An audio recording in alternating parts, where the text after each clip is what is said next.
कहा जाता है कि सनातन में 33 करोड़ देवी देवता हैं, पर उनमें से कुछ ही को भगवान का दर्जा मिलता है। लेकिन क्या आपको पता है एक्चुअली भगवान का मतलब क्या होता है? महर्षि पराशर, जो वेद व्यास के पिता थे, उन्होंने विष्णु पुराण में भगवान शब्द की डेफिनेशन दी है। उन्होंने कहा, ऐश्वर्यस्य समग्रस्य वीर्यस्य यशस्य श्रेयः ज्ञान वैराग्य योशैव षण्णाम भग इतिंगना। भगवान वो है जिसके पास 6 दिव्य गुण कंप्लीट और इन्फिनिट फॉर्म में हो। ये 6 गुण हैं: ऐश्वर्य यानी संपूर्ण धन और संप्रभुता, वीर्य यानी संपूर्ण शक्ति, यश यानी संपूर्ण कीर्ति, श्री यानी संपूर्ण सौंदर्य, ज्ञान यानी संपूर्ण विद्या, और वैराग्य यानी संपूर्ण त्याग। अब देखो, बहुत सारे जीवों के पास इनमें से एक दो क्वालिटीज होती हैं। राजा के पास धन होता है, योद्धा के पास शक्ति होती है, ऋषि के पास ज्ञान होता है। लेकिन छहों क्वालिटीज पूर्ण रूप से होना वो अद्वितीय है। वैष्णव परंपरा और कई पुराणों के अनुसार सिर्फ एक ही है जिसके पास ये छहों ऐश्वर्य है, सिर्फ एक जो सच में भगवान है, और वो है भगवान विष्णु। इस वीडियो के अंत तक आप एग्जैक्टली समझ जाओगे कि क्यों। संसार की सुरक्षा का उनका कर्तव्य जो कभी खत्म नहीं होता, उनके हथियार जो ब्रह्मांड के राज समाये हुए हैं, उनका वाहन जो उनके प्रति अपार भक्ति का चिन्ह है, उनके अवतार जिन्होंने हमारे लिए खून बहाया और दुख सहे, और ऐसी घटनाएं जब विष्णु ने दूसरे देवताओं को भी बचाया। यही सब कारण है जो भगवान विष्णु को सबसे महान बनाते हैं। इससे पहले कि हम ज्यादा गहराई में डिस्कस करें, कॉस्मिक फ्रेमवर्क समझ लेते हैं। हिंदू संस्कृति में त्रिमूर्ति यूनिवर्स को गवर्न करते हैं। ब्रह्मा है जनरेटर, विष्णु है ऑपरेटर, शिव है डिस्ट्रॉयर। आप इसे GOD भी कह सकते हो। तीनों के अपने अपने रोल हैं। लेकिन एक बात जो कोई डिस्कस नहीं करता, हर रोल की ड्यूरेशन। ब्रह्मा सृष्टि रचते हैं। जब ब्रह्मांड की रचना हो गई तो बस उनका काम हो गया उनके अगले कल्प तक। युग, महायुग, मनवंतर और कल्प के बारे में जानने के लिए ये वीडियो देखे। शॉर्ट में बताओ तो एक कल्प यानी 4.32 बिलियन साल, और उतना ही लंबा प्रलय होता है। तो ओवरऑल ब्रह्मा सृष्टि रचते हैं हर 8.64 बिलियन ईयर्स में। दूसरी तरफ शिव विनाश करते हैं, वो प्रलय लाते हैं हर कल्प के एंड में, यानी 8.64 बिलियन साल में एक बार। और विष्णु विष्णु सृष्टि की रक्षा करते हैं, और रक्षा कोई एक बार होने वाली घटना नहीं है। ये एक कंटिन्यूअस प्रोसेस है, कभी ना खत्म होने वाली। सोचो, क्रिएशन और डिस्ट्रक्शन के बीच में अरबों खरबों साल है। उस दौरान आखिर कौन सुनिश्चित करता है कि सूरज उगे, प्लैनेट्स ऑर्बिट में रहें, धर्म सरवाइव करे, जीवन चलता रहे? भगवान विष्णु। और कौन? पुराणों में विष्णु को शेषनाग पर लेटे हुए डिस्क्राइब किया गया है, क्षीर सागर में। लेकिन लेटे हुए शब्द से कंफ्यूज मत होना, ये योग निद्रा है, मेडिटेटिव विजिलेंस की स्टेट। वो सो नहीं रहे, वो सब देख रहे हैं, सब कंट्रोल कर रहे हैं, सब कुछ बैलेंस में रख रहे हैं। अगर ब्रह्मा पलक झपकाएं तो सृष्टि डिले हो सकती है।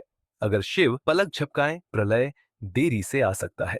लेकिन अगर विष्णु पलक झपकाएं, पूरा ब्रह्मांड अव्यवस्था में गिर जाएगा। विष्णु का कार्य कभी खत्म नहीं होता, उनका बोझ अंतिम काल तक चलता है, और उसके बाद भी। इसलिए वो सबसे महान है।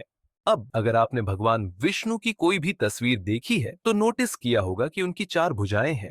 विष्णु पुराण और गोपाल तापनी उपनिषद के अनुसार ये 4 भुजाएं उनके सर्वव्यापी स्वरूप को दिखाती है। चारों दिशाओं पर उनका राज, और दोनों भौतिक और आध्यात्मिक लोकों में उनकी उपस्थिति।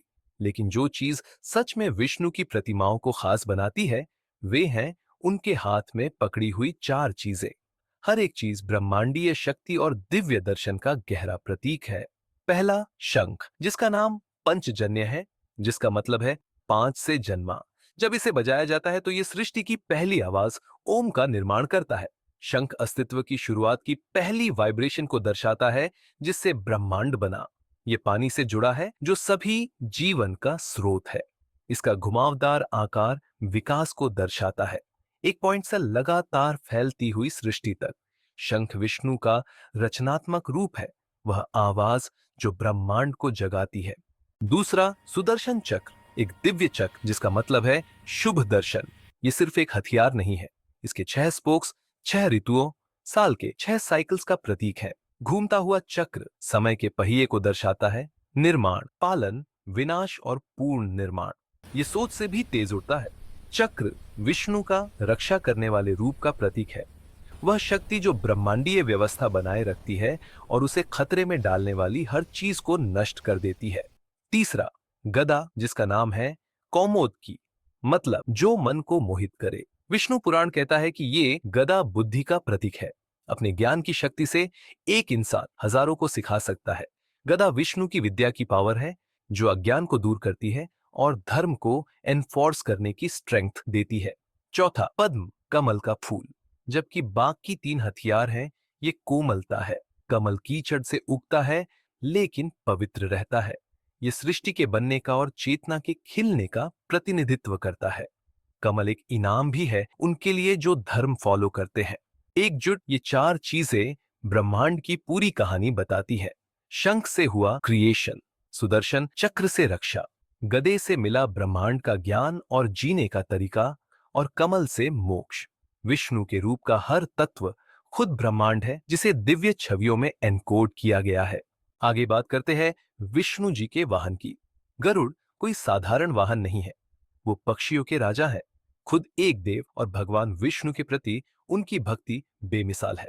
महाभारत और गरुड़ पुराण के अकॉर्डिंग गरुड़ की माता विनता एक शर्त हारने के कारण अपनी बहन कद्रू की दासी बन गई थी।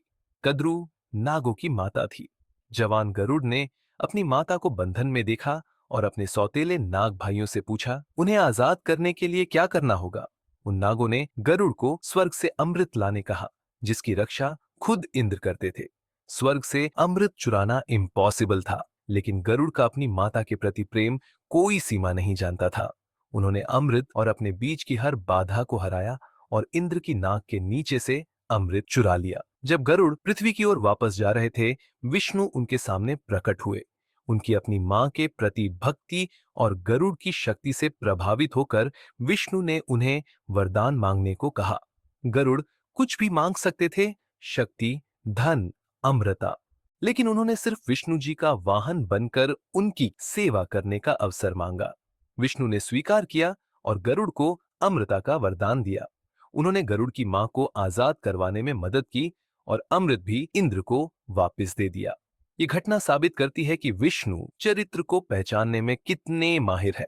गरुड़ ने पाप किया था, फिर भी विष्णु ने गरुड़ की जरूरत को समझा और उसे सजा देने के बजाय उन्होंने उसकी बहादुरी और अपनी मां के प्रति प्यार के लिए उसे अमृता का इनाम दिया।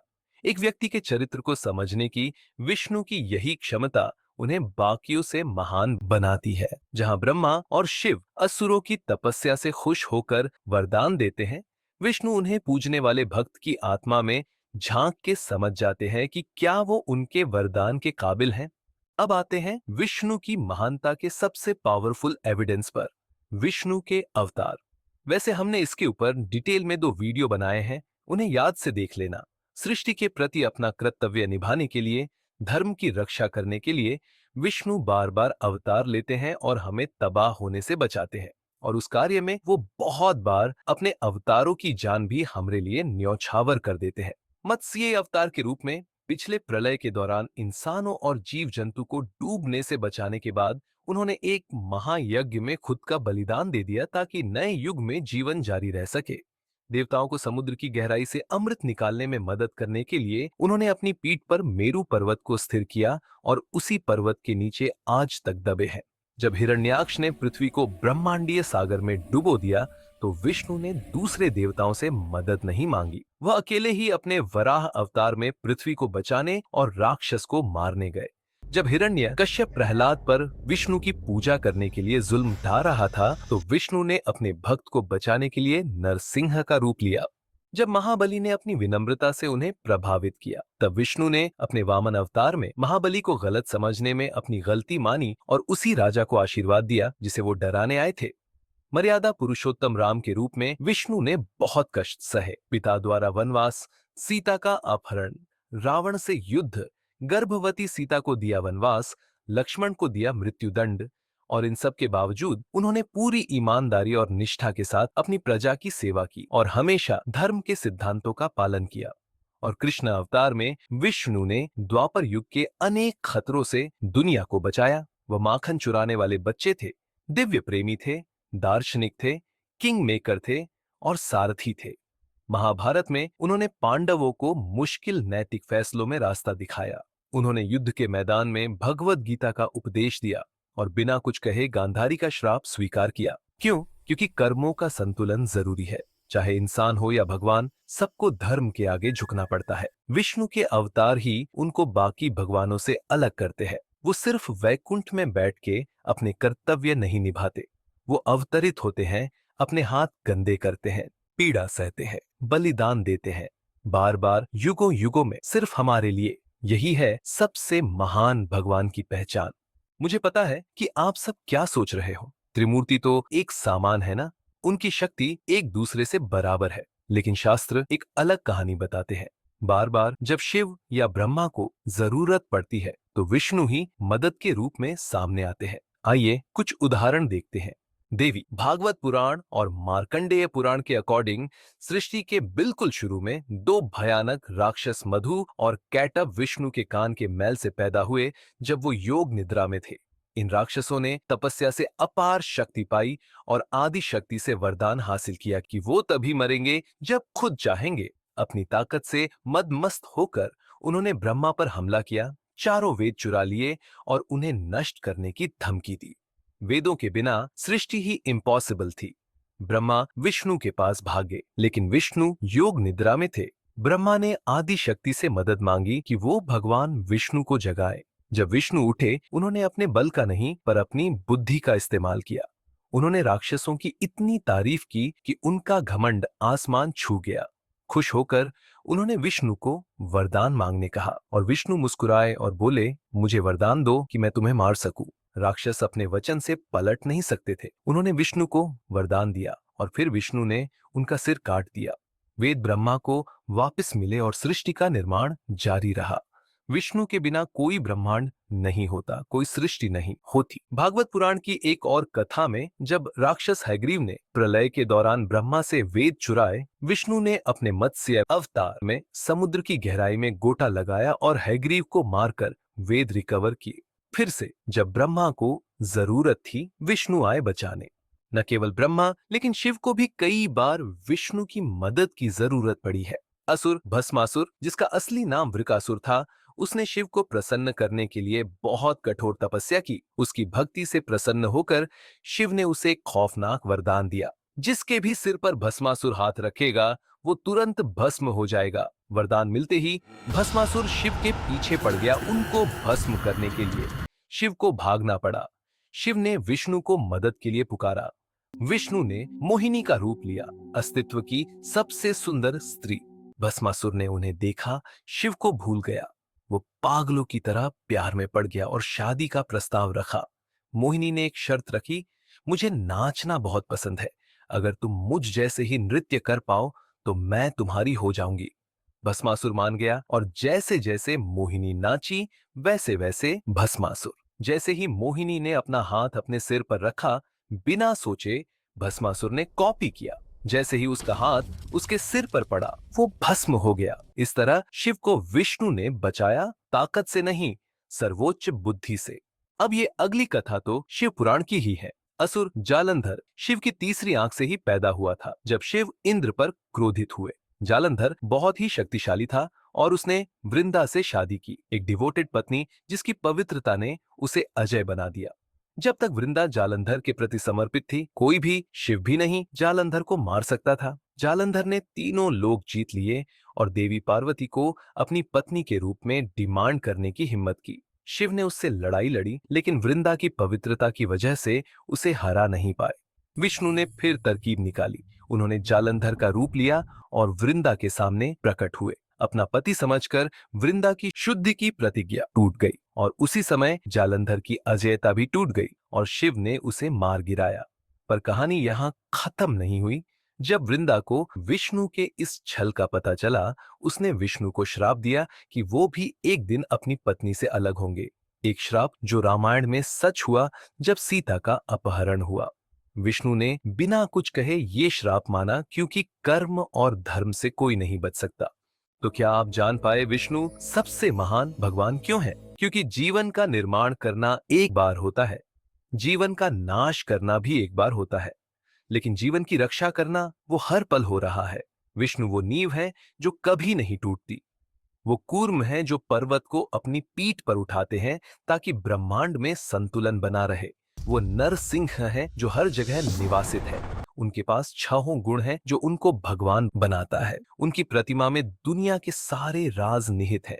उनके अवतार हमें एक ऐसा भगवान दिखाते हैं जो दुनिया की सेवा करने के लिए पीड़ा सहते हैं और जो अपनी माया और प्रज्ञता से बाकी भगवानों की भी रक्षा करते हैं। वही हैं जो सुनिश्चित करते हैं कि जीवन चलता रहे, धर्म बना रहे। इसीलिए विष्णु सबसे महान है। अगर आप मानते हो कि दुनिया की रक्षा करना ही सर्वश्रेष्ठ कर्तव्य है, तो आप विष्णु का सार समझ गए। अगर इस वीडियो को देखने के बाद आप विष्णु जी को एक नई नजर से देखने लगे हो, तो प्लीज लाइक बटन दबाओ और सब्सक्राइब करो। कमेंट्स में बताओ कि विष्णु के कौन से अवतार आपको सबसे ज्यादा इंस्पायर करते हैं और हमारी संस्कृति के कौन से और पहलू आप जानना चाहोगे। अगले वीडियो में मिलते हैं। जय श्री हरि।